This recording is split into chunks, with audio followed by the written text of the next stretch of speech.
For the Lugnuts in the bottom of the fifth. We go to the bottom of the sixth. Nuts 3, Whitecaps 1. I'm Jesse Goldberg-Strassler.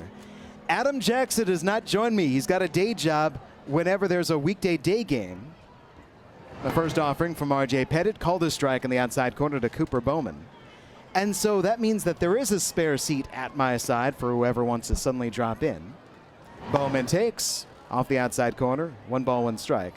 And so let's say if Chris Brown from the Detroit Tigers minor league report and so much more. How else should I introduce you? I don't know about so much more, but fastball up and inside. Tigers minor league report sounds great. Jesse, thank you so much for having me in here. Brown from the Detroit Tigers, the Tigers minor league reports. Sitting now to my left, comfortably enjoying a sweltering day. When you sit close to the window, and here we are in the press box, you can feel the wall of heat. Bowman swings and foul, tips it at home plate, into the mid of the catcher Barbary. We got a little hint and trick down there. If you sit close to the access door, sometimes you get a waft of cold air. Pettit misses outside, 3-2. It's like an air conditioning wind tunnel. Yes. Still didn't keep my phone from overheating though. I'm sorry, but welcome inside. Payoff pitch for Cooper Bowman. Bounced foul, he stays alive. Bowman, Clark, McGuire, 5, 6, 7. The Lugnuts order up against R.J. Pettit. Now Bowman is a new addition, isn't he? He is, just acquired from the New York Yankees. 4-player package for Frankie Montas and Lou Trevino. He swings and pops this pitch up. Foul ground, first base side. Catcher Barbary, first baseman Murr. It's Murr who takes it in front of the Lugnuts dugout. And 1 down. Denzel Clark is coming up next. How did you think the trade deadline went from a Detroit Tigers perspective? For Tigers fans, they have to be a little bit disappointed. You know, the Tigers have one of the better bullpens in baseball this year, and they had a bunch of guys that seemed like they were valuable trade chips, and the Tigers did not get a whole lot for them. Denzel Clark takes down low, and appeal he did not go, ball 1. I saw reports approaching the trade deadline saying things are going to be wild, get ready. I don't think that it was that wild. No, it wasn't. I agree with you. Outside of fly ball right center field and hit well. Malgeri tracks it back way out there in the alleyway. Can't make the catch. Runs into the wall. It gets past him. Denzel Clark flies around to third base. Here comes the windmill. He's going to try for another, and he's going to score without a throw. 2 straight games with an inside the park home run, and they still haven't stopped him flying through the dugout. 4-1 Lugnuts. Yesterday, it was when his fly ball got away in the left field corner from Austin Murr. Today, in deepest right center, Ben Malgeri runs into the wall. He couldn't track it, and that was all that Denzel Clark needed. Green lights the whole way. Shane McGuire takes ball 1 outside. Denzel Clark is a really exciting player to watch. He just glides out there in center field, and he certainly flew around the bases there. I mean, inside the park homers 2 days in a row, swing and a miss. The count on Shane McGuire, 1 ball, 1 strike. Got to get the research department on that one, see the last time that happened. Yeah. Do you know Elias personally? No, no. Do you know Sarah Langs? No. Call up Sarah Langs right now. 1 ball and 1 strike on McGuire, 1 for 2. His first Lugnuts hit, a triple his last time. Check swing, foul left side into the netting. The Lugnuts had a player, maybe you've heard of him, Tim LeCastro. He's made the major leagues. He's quite speedy. He had 2 inside the park home runs in 1 season. I thought that was cool. McGuire swings and grounds it foul right side. Inside the park home runs in consecutive days is a new one on me. Yeah, I can't imagine. All right, let's get back to talking about the Tigers and the trade deadline. Well, fair enough. No, as we were saying, it wasn't the craziest deadline other than the enormous Juan Soto deal. Pettit just barely missed outside, 2-2. But that was a pretty substantial deal. And it called to mind things like the Alex Rodriguez trade or the Miguel Cabrera trade from 15 years ago. But slicer up in the air down the left side, shallow, Packard over. Joyce goes out. I beg your pardon, it's Trey Cruz, the third baseman, out to make the catch. And McGuire's out number 2. I felt too like Luis Castillo, the deal Mariners and Reds. There was so much that the Reds got from the Mariners that the feeling was, oh, maybe this will drive up the price elsewhere. Absolutely, and you felt like, I think he ended up being really, other than Montas, one of the few big-time starting pitchers who actually ended up moving. There were names out there, Pablo Lopez, Tarek Skubal, among others, but Yeah, not as crazy as we expected. Brian Buelbas, the batter. Pettit's pitch hits him on the top of the back. He is hit for a second consecutive inning. Jeez, that's three in the last 2 innings, right? He's a very pleasant person, by the way. Yes. Well, you know what we used to talk about last year is, of course, that R.J. Pettit, whose name looks like Petite, Yes. is what, 6'7", 6'8". According to Dan Hasty's roster, 6'8", 291. And then you've got Aaron Haas. Haas is kind of a name that you would expect to be big, and he is, I believe, 5'9". Zach Short, does he live up to his name as a shortstop? I think he's about 6'1". And Okay. then we also have Josh Crouch, of course, the catcher for the Tigers, and Bryce Tauson, good name for a pitcher. Have you ever heard of the term aptonym? I have. Gabriel Maciel lines one up the middle, a base hit to center field. Brian Buelbas checks into second as Malgeri gets it in, a single for Maciel. Yes, it's along the lines of a metonym or a synonym and an anonym. Yes, an aptonym. I like it. An aptonym is when that name is apt. Yes.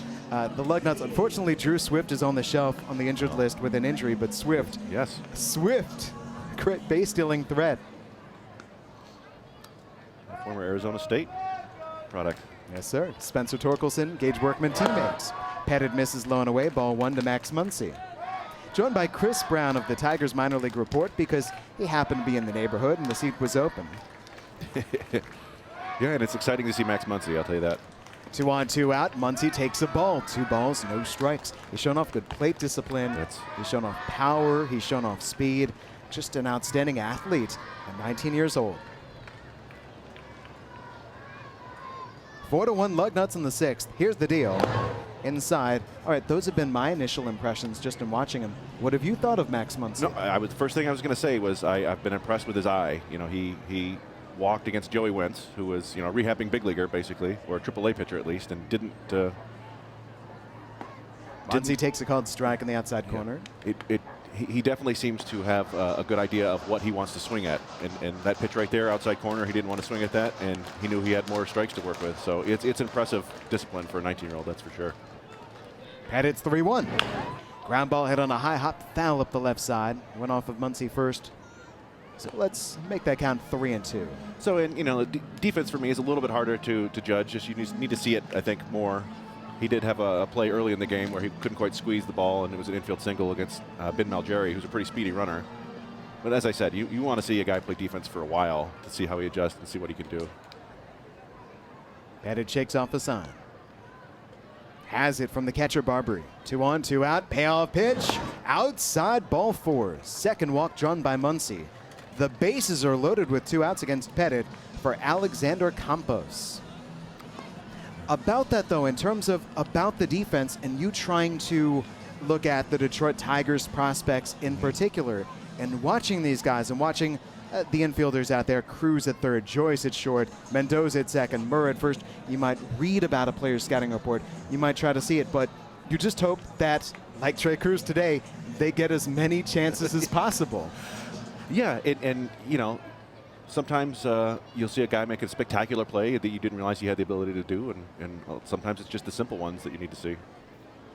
Campos takes a ball up and inside. Alexander Campos replaced a Rebiel Angeles. You mentioned, Chris, about the double HBP. Angeles hit by a pitch last inning and departed because of that, precautionary reasons. Pettit throws. Campos grounds a base hit into right field. In comes Brian Buelbas. Around third base, Gabriel Maciel. The throw to the plate is cut. Both runners are in. Muncy stops at second on the Campos 2-run single. And now it's 6-1 Lugnuts. I feel like a big league color guy would say that was a beautiful piece of hitting. He really brought his hands in there and kind of shot it the other way through the gap between first base and second base. That was impressive. Look at you. That's, you know, I know cliches when I see them. You want me to offer color commentary on your color commentary? Sure. But the fun part about it, though, is you and I know that there's something to that. When you as a batter, you see where those fielders are situated, you know what you have to do. Yeah. And in that case, all Campos had to do was ground it through the open right side. Yeah, and for Tigers fans, that was something we've kind of seen a lot of from Miguel Cabrera this year. He's not the big beefy slugger he once was, but he still has those kind of magic hands. Like I compare him more to a tennis player. He could just kind of drop the ball where he wants to. It's place hitting. Yeah. Who would have thought that Miguel Cabrera would be the second coming of Wee Willie Keeler? Hit it where they ain't. New man on the mat is Andrew Shaps, the southpaw, replacing R.J. Pettit in the bottom of the 6th inning. Shaps we first saw earlier last year and then this year with the Great Lakes Loons. The lefty has made 12 appearances for the Whitecaps. He's been better for the Caps than the Loons, but the problem has been command. 14 walks, 12 strikeouts, and 13 2/3 innings. He inherits 2 runners, 2 outs, 3 runs are in the bottom of the 6th, and the Lugnuts are leading by a 6-1 score. Joined by Chris Brown of the Tigers Minor League Report, let's step back from the specific plays that we're seeing and look overall at this Whitecaps team. So today for the Whitecaps, before we get into the specific players, you're here. Joey Wentz, rehab appearance. Yeah. What'd you think of Joey? I thought he looked, I mean, the main thing you want to see is health, and at least according to the scoreboard, he was healthy. He was throwing 93, 96. I saw him touch 97 once. The changeup got some swings and misses. He got a swing and miss with his breaking ball, I think. So he's shown 3 pitches. I do think, as you mentioned on the broadcast, that his command started to waver there in the 3rd inning. I think he was only scheduled for 3 innings. So it'll be interesting to see what they do with him going forward. If they want to work him as a long reliever or a 1-inning guy, or try to build him back up to being a starter. But I was pleased with what I saw. What's your expectation for his future with the Tigers? You know, I thought for most of the year, I thought he was going to have to move to the bullpen because he just wasn't pitch efficient. And then his first big league start looked like that. And in his second big league start, he looked outstanding. He was throwing tons of strikes, and then he left with an injury. So I'm really perplexed as to what to do. Well, here we go. Runners are at first and second base. Jack Winkler takes a called strike from the southpaw Shaps. Here's an interesting thing. You know, a lot of the Tigers' development staff has come over from the Dodgers, which would be, of course, the parent organization of the Great Lakes Loons. And you have a pitcher. His pitch is down and in, and that strikes Winkler. And so the bases are loaded. There's HBP number 4 in 2 innings. 2 in the 5th and now 2 in the 6th. That's unfortunate. You have a pitcher here at Shaps, who you mentioned was on the Loons earlier this year. He's pitching to a catcher, Chase Barbary, who was on the Loons, I believe, 3 years ago. And he's barely played, but I think he had a game where his first 2 hits in like 5 years were 2 doubles. It's amazing. And Chase already earlier today, he's 1 for 2 with a single. Yeah. Bases loaded, 2 gone. Jared McDonald swings and lines the first pitch he sees. Base hit center field. Muncy scores. Campos is on his way in. He scores as well. Throw into shortstop from center fielder Malgeri. 2-run single McDonald. Winkler stopping at second. The Lugnuts lead is now 8-1.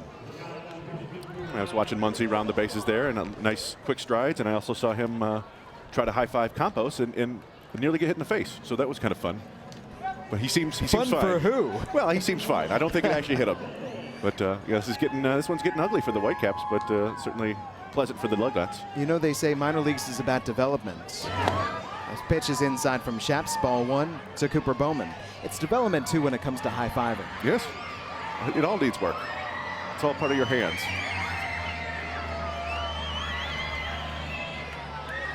Shaps throws. Swing and a miss. Ball and a strike for Bowman, who is 0 for 3, including fouling out to first base for the first out of this inning.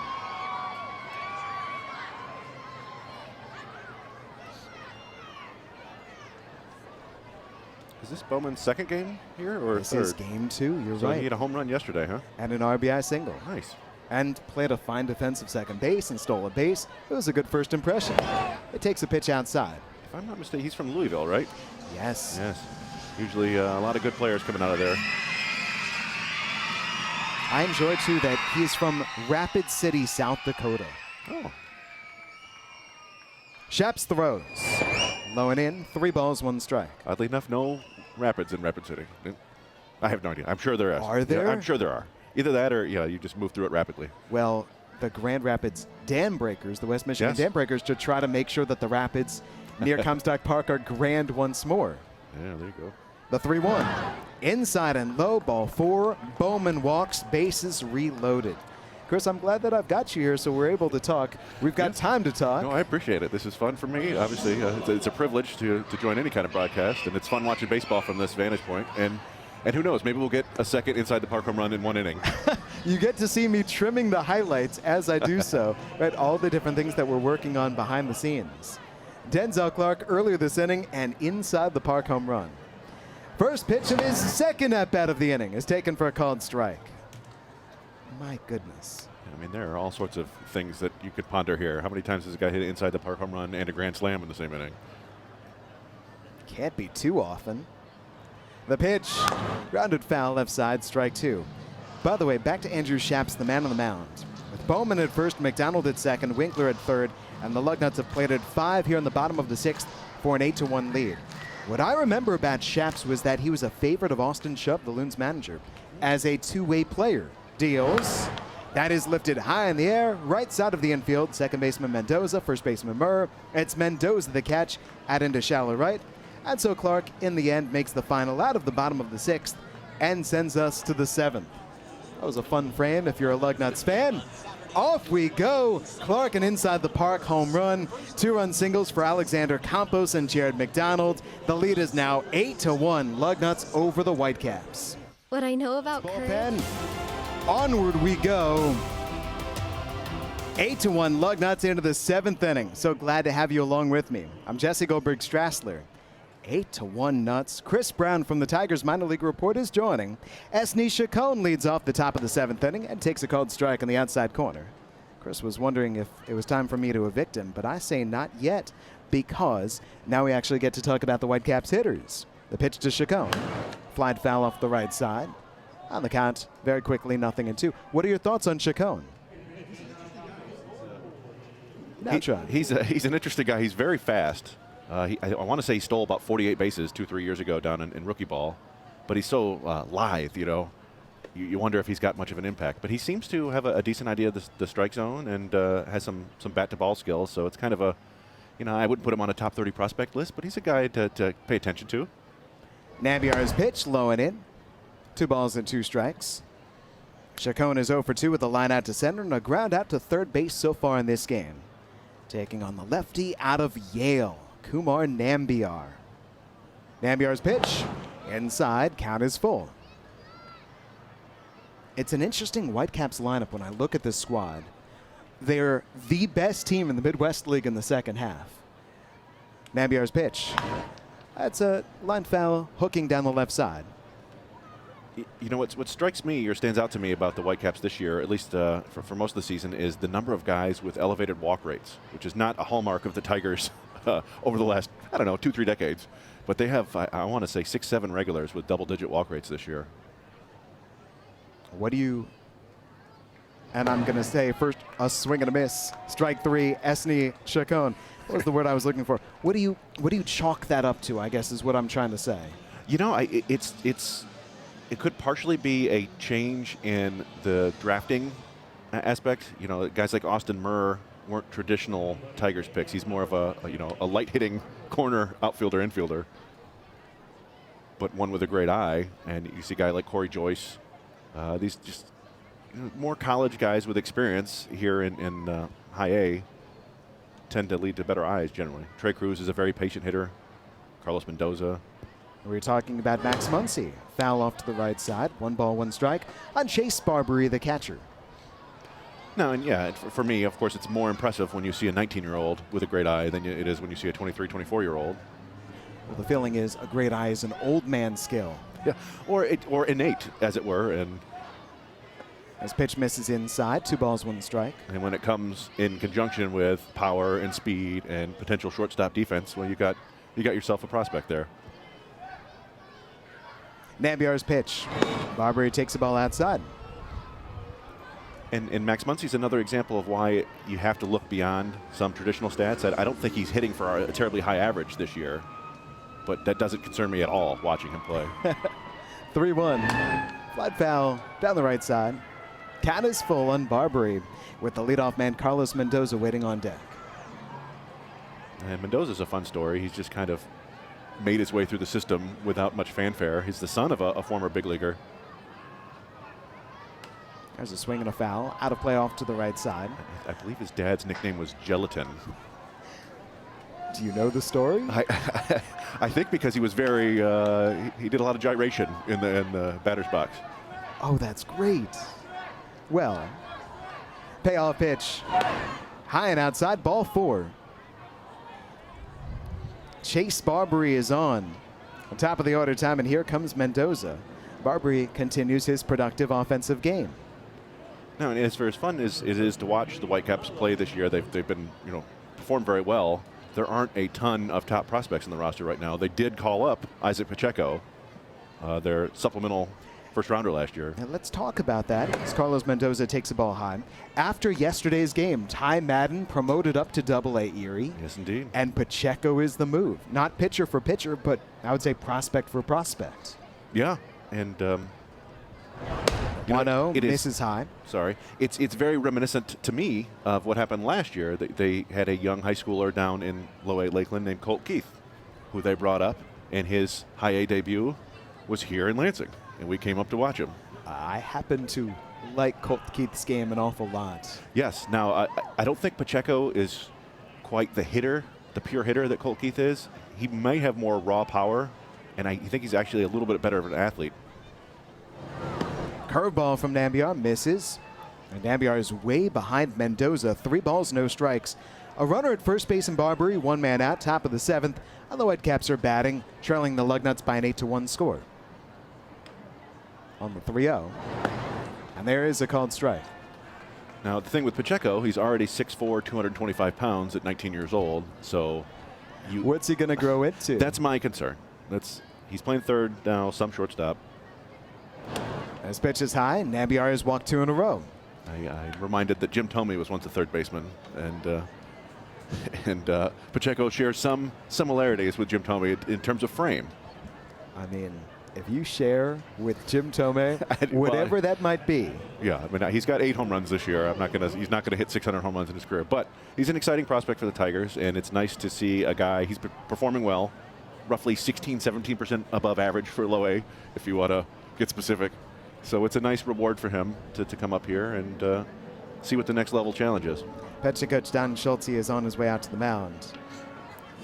Asne Chacon started off this frame with a strikeout against Nambiar, but then Barbary walked, Mendoza walked, and now we get into those danger hitters. Corey Joyce, followed by Murr and Holton, Packard, Malgeri, and Cruz. It's the top of the 7th inning. A bit of a lull has fallen over the game because the Lugnuts scored 3 runs in the 5th and then came back with 5 runs in the 6th inning. 8-1 feels comfortable. You never know. This was a West Michigan team that scored 15 runs yesterday with 4 home runs. And here's a guy in Corey Joyce who had 1 of those home runs. I'm Jesse Goldberg-Strassler, joined by Chris Brown from the Tigers Minor League Report, talking about the Tigers minor leaguers, specifically these Whitecaps, but also the entire system. Yeah, now you mentioned Ty Madden, yesterday's starter. He was promoted after the game. Yeah. I think he pitched here twice.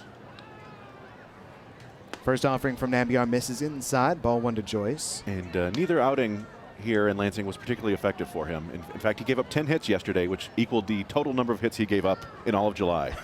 That's baseball, isn't it? Joyce takes, called a strike, working the inside corner from Nambiar. So, but yeah, he was the Tigers' second first-rounder last year. And, a guy who fell in the draft because of some concerns about his fastball shape. And he doesn't miss a ton of at-bats, but... a 1-1 break even is waved out and missed. Good off-speed, strike 2. I enjoy a team balancing the draft. And the Tigers going high-ceiling high schooler Jackson Jobe, coming right back with a great college pitcher in Ty Madden last year. Was tons of fun. And then Pacheco. His pitch misses low and away. 2 balls, 2 strikes. Yeah, I know. Last time we were up here, we had a nice deep discussion about draft philosophy. Theory. Yes. Kind of. It is fun to see what teams choose to do in the draft. Seeing the draft as a whole. The 2-2 lifted, hooking deep to left field. Down the line toward the corner. That ball falls foul. Maciel trying to chase it the entire way. Joyce called back up to home plate. The count at 2 balls and 2 strikes. If you see that draft, you say it's not just the first rounder. It's who are the entirety of the high ceiling guys. How does each player balance the other? Who are we going to hand which amount of money to? The obvious way to put it is look at the Texas Rangers. Yeah, there you go. Kumar Rocker and Brock Porter. Right. But I really enjoyed Jackson Jobe time that in last year. The 2-2. High fly, shallow right. Second baseman Bowman heads out. Buelbas comes in from right field, there to make the catch, and the runners will not tag as the throw comes in. Joyce flies out for out number 2.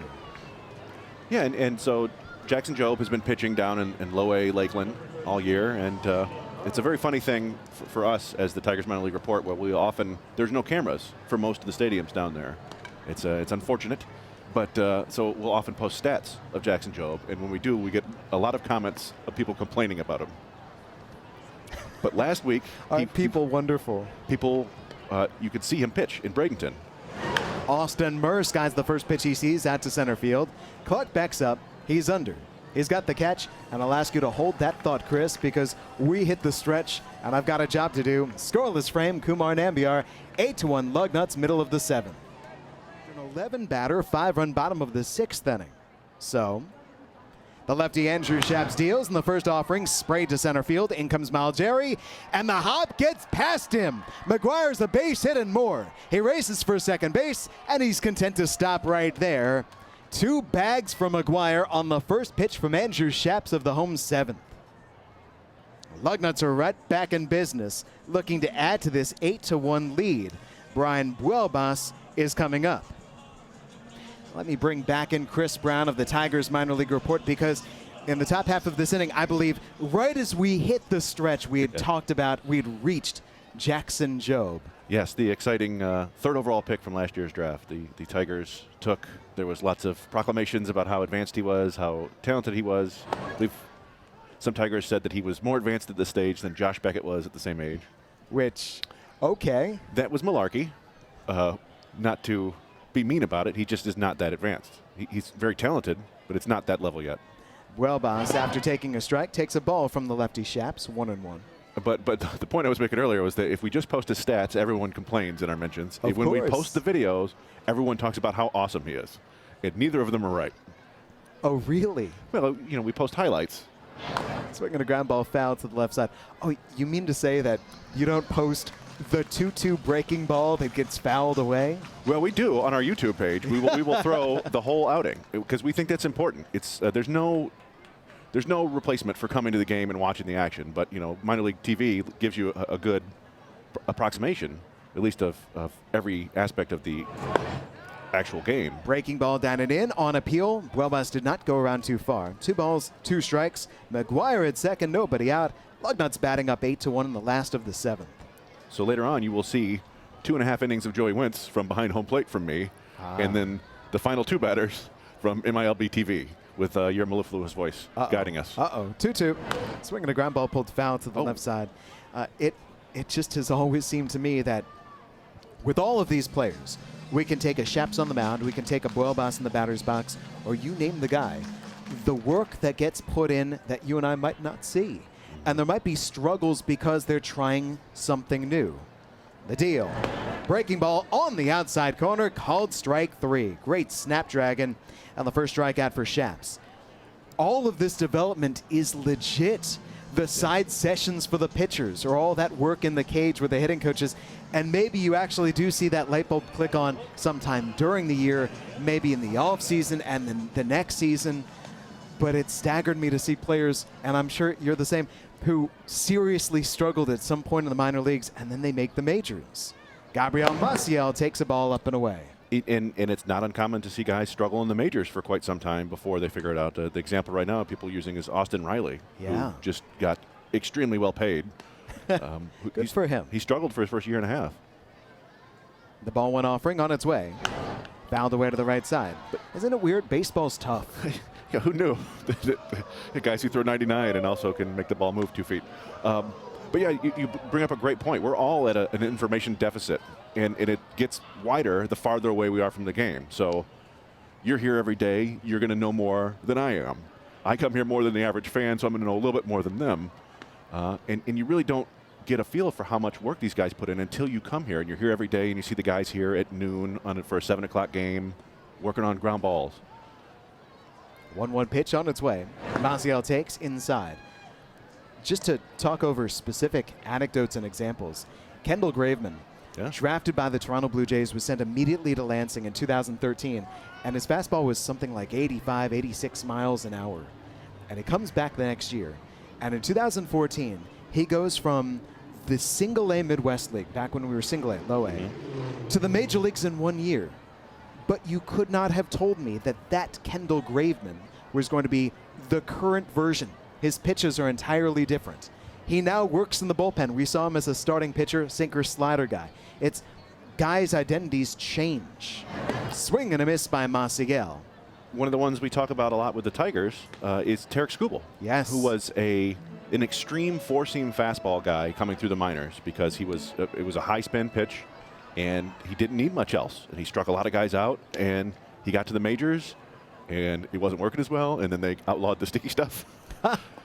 This pitch is down low. The count 3 balls, 2 strikes on Maciel. And he struggled mostly with home runs last year. Tons of home runs, and he remade himself to where he now has an above average to plus changeup, an above average to plus slider, an above average to plus sinker, and he still has the four-seamer, and he's turned himself into a legitimate above average big league pitcher. And yeah, it's the sort of things you can't learn about a guy just from watching him play.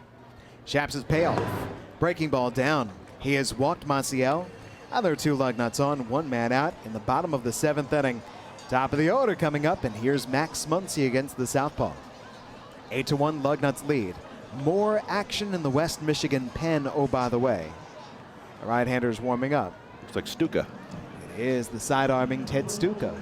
Big 6'7" Stukester. Here's the pitch to Max Muncy. Up and away, ball 1. When I see a side armor wearing a Whitecaps uniform, I think of John Schreiber first. Oh, yeah. Who was? There's another guy. Tigers had him up. He was throwing about 89 to 91. They eventually released him. Now he's with Boston throwing 95, 96. Muncy takes down low, skips away from Barbary, and both runners advance. McGuire to third base and Maciel to second. Passed ball charge to Chase Barbary. I mean, the Yankees have Nestor Cortez and Jose Trevino. You can look team after team after team and say, who is your player who has broken out later than people were expecting? There's just no way to measure a guy like J.D. Martinez, his burning desire to constantly get better and remake himself. Breaking ball outside. 3 balls, no strikes on Muncy. I think about Jose Bautista. Oh, the great story example. that I heard with the Blue Jays was it was working with the umpteenth hitting coach who had told him, you're late, you're late, you're late. And so exaggeratedly, because he was feeling grumpy, he lifted up his foot way too early. Bouncing ball, foul up the third base side. He lifted up his foot as early as possible just to troll this hitting coach. And he said, how about that? Am I now on time? And the hitting coach said, finally, you are on time. Bautista said, wait, I need to be that early? And the hitting coach said, yes. And that changed everything. 3-1. Strike 2 called outside corner. Uh-oh, bat got flipped. Somebody needs to get Max's bat. Campos is going to do the honors. Yeah, that reminds me of, I think it's the story of the invention of potato chips. Yes, go ahead. Where somebody was ordering French fries, of course, then called chips, right? And they wanted them crispier. And they kept sending them back and sending them back. And the cook eventually got so upset that he just cooked them to, fried them up until they were crunchy. And the guy said, this is fantastic. Breaking ball, blown away. There goes the proper bat flip. And Muncy draws his 3rd walk of the game. The bases are loaded with Lugnuts. And we'll see how much longer Shaps is in this game. Doesn't look like much longer. Here comes Brian Pena, and we should see the move made to Stuka soon. Those are confident takes and confident bat flips from young Max Muncy. Do you remember Kenny Graham, though? There's a Kenny Graham who was a hitting instructor for the Tigers, yes. Yes. So Kenny Graham at one point was a hitting coach for the Lugnuts. Oh. And then he was later hired away from by the Tigers, hitting instructor in the minor leagues. He's worked in the Milwaukee Brewers organization. And I remember asking him, I started off an interview with him saying, you are the hitting coach of this team. And I said, and he immediately looked me in the eye and he said, I am not. I am the assistant hitting coach. And I said, explain this. When he said, I know that my title is hitting coach. It is not my job to coach the player in hitting. It is my job for the player to coach himself. And for me to assist him in coaching himself, it has to start with the player. Interesting. Teach a man to hit, and he'll hit for a lifetime. Yes. I don't know how you are as a fisherman. Not good. I don't like taking the hook out. We've got rain approaching and fast. And so we just saw the assistant general manager in charge of operations, Greg Kiger, went out for a quick word. We've got darkening clouds off to our left, but hey, the bottom of the 7th inning, it's the Lugnuts 8, the Whitecaps 1, and it's a new man on the mound. Right-hander Ted Stuka. What if I read the stats, Chris, and you let me know what you know? How's that sound? Sounds good to me. Ted Stuka so far for the Whitecaps, 19 appearances, 20 innings. He has allowed 23 hits and 18 runs. He's walked 19. He has struck out 20. The league batting .299 against him. I read that and I say that's a lot of base runners. It is. You know, he's an interesting guy. I believe he went to UC San Diego, maybe a Division II team. But yeah, you see he's a very tall, high-waisted guy, but he throws sidearm, which seems almost counterintuitive. But it's a funky look for teams. I suspect, I haven't looked deep into the stats, I suspect lefties have some fun against him. But yeah, it's a low to mid-90s fastball with some sink. And a slider, I think, for the most part. He's out of the pen to take on Alexander Campos. Campos replaced Euribiel Angeles in the middle innings. And he's 1 for 1 with a 2-run single. And here he is here, bases loaded. There's only one man out, and the Lugnuts are leading 8-1. Right-hander against right-hander. And you're right, out of UC San Diego. Stuka lets it fly. Campos takes a called strike on the inside corner. And, you know, we saw Campos last time when we talked about his great piece of hitting. He poked it through the right side, and it looks now like the Whitecaps have adjusted a little bit, and they've got Austin Murr, first baseman, shaded much more towards second base. Campos tried to hold back, went around too far, strike 2. I do see the Lugnut staffers have masked by the tarp up the right side. Meanwhile, that conversation with the umpires, they want the lights turned on here in the ballpark right now. I think I just caught some lightning out of the corner of my eye. Swing and a miss. Campos goes down swinging. There's 2 outs in the bottom of the 7th. Good morning, good afternoon, and good night. First batter strikeout. That was pretty uncomfortable looking at bat, and that's the sort of thing you might expect from a 6'7" side armor against the right-handed batter. And now Stuka takes on the number 3 batter in the order, Jack Winkler, the San Francisco Don. The lights are in fact on. Righty. Pitches inside. Ball 1. Winkler is 1 for 3 with an RBI single and a hit by pitch. At third base, it's McGuire. At second base, Maciel. And at first base, Muncy. The triple M's. There's a ground ball foul. 3M. Yeah. Turn that M upside down, you get the W for Winkler. Yeah. It's been an awful lot of traffic on the bases here these last few innings. I can't help but feel like I'm a bad luck charm for the Whitecaps. Lansing gridlock. I do love this park, though. I don't know if I've told you that before. We enjoy you coming out and watching some baseball. I just love it when the parks are crammed into a city block. The break even. Outside barely. Try that fastball. 2 balls, 1 strike. They had to widen Larch Street, located up the first base side. As you see, if you're watching MILB.TV, the thickening, darkening clouds to our left of that storm soon to be arriving here. Stuka throws. Check swing down low. On appeal, he did not go. Larch Street is the street running first base side northbound past the right field foul pole. It was not wide enough when they put the stadium here. They had to change, or I should say it was too wide. They had to narrow it in order to fit the stadium in. Here's the pitch. That's a strike called on the Stuka fastball. 3-2 on Winkler.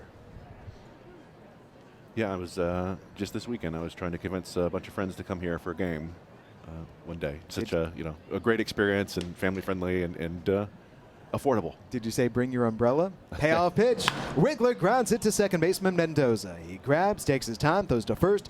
Side retired. Inning over. Lugnuts don't score. In the frame, there was a double and 2 walks and 3 left. And Chris Brown, this has been a pleasure. Jesse, thank you so much. I appreciate it. Chris Brown from the Tigers Minor League Report. Check them out and all that they do for analysis and videos. And I don't know, give them some grief if you want to overreact to how the Tigers minor leaguers are performing. 8-1 Lugnuts. We go to the 8th inning from Lansing.